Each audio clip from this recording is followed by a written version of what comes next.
Les titres de ce journal: médecine, Serge Gainsbourg lègue son corps à la science sauf le foie qu'il offre à Ediard. Drogue à l'hôpital, 1988, l'anesthésie. Censure, un long métrage atteint d'hémophilie a été coupé, il s'est vidé de tout son son. Au cours d'une manifestation, un policier a interpellé un manifestant, mais ce dernier ne s'est pas retourné. Et enfin, Gainsbourg au Zénith, toute la salle est bourrée. Tous ces titres ne seront pas développés dans cette édition. Bonsoir, je suis Bruno Carrette. Bonsoir, je suis Chantal Lobby. Bonsoir, je suis Alain Chabat. Ça y est, à la porte de Versailles, le salon de l'agriculture a ouvert ses portes et ça daube. Alors dans ce salon de l'agriculture, que trouve-t-on? Eh bien, on trouve une table, un canapé et 2 fauteuils comme dans tous les salons finalement. Et puis Alain, on y trouve aussi des surprises. Oui. Tenez, il était perdu depuis ce matin. C'est en comptant ses bœufs qu'un agriculteur a retrouvé Raymond Barre. Ouf, plus de peur que de mal. Et puis le Brésil est présent dans ce salon de l'agriculture avec Jojo des Favelas, un magnifique taureau qui a la particularité d'avoir une poitrine opulente et ferme et un coup de rein assassin.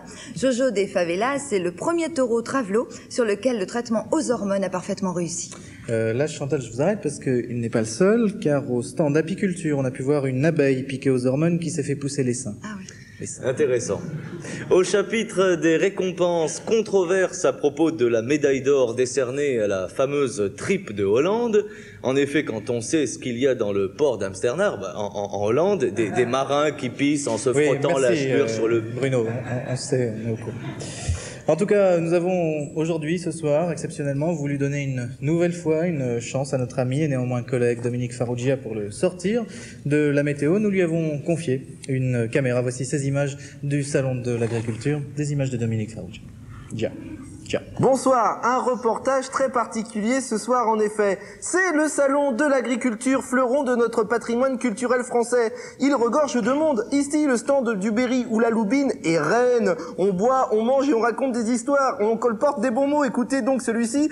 Vous savez combien une vache vaut? Et combien un lavage de cerf vaut? Passons maintenant au stand champenois où le cidre est roi. C'est normal, nous sommes en Champagne. Et entre un couscous et un apple strudel, l'ambiance est maîtresse. Merci Dominique. On vous retrouvera demain à la météo. Et tout à l'heure aussi d'ailleurs. En bref, et toujours à propos de ce salon de l'agriculture, un visiteur s'est fait faucher son blé devant plus de 2000 personnes par une petite moissonneuse-batteuse yougoslave qui sévissait avec une bande de gitanes maïs. Nous sommes au salon de l'agriculture, je vous le rappelle. Ah oui.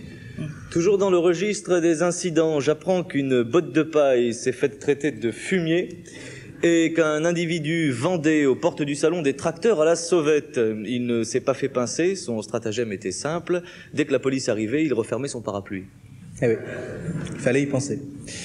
Et puis, la poésie n'était pas oubliée à ce salon de l'agriculture. La poésie. Oui, la poésie. Vous avez déjà entendu un chant de pommes de terre? Purée, c'est beau. Eh oui. Et le cœur des salades. Lardon, c'est beau. Eh oui. Ouais. Eh oui. Quelle belle poésie, en effet. Nous allons le retrouver immédiatement. Il va nous présenter la météo comme à l'accoutumée. Je parlais de notre Tati Canard à nous, Dominique Farrugia. Et monsieur, vous connaissez la rue Didot? Non, je ne suis pas du quartier. Et la météo très particulière de demain, vous la connaissez? Non, pourquoi me demander ça? C'était pour la météo cachée, regardez, vous êtes filmé. Regardez la caméra là, c'est incroyable hein. Ah. Faut dire que vous m'avez bien eu. Ouais, bah c'est avec son pote. Mais je me disais aussi, vous vous avez vu quelque part. C'est incroyable, merci encore, merci beaucoup. C'était gentil, merci. Au revoir monsieur. Et puis, je vous rappelle le titre principal de cette édition. À la porte de Versailles, au salon de l'agriculture, une treilleuse électrique devient folle. 3000 visiteurs sucés à mort. Prochain JTN demain soir, 19h55. Bonsoir.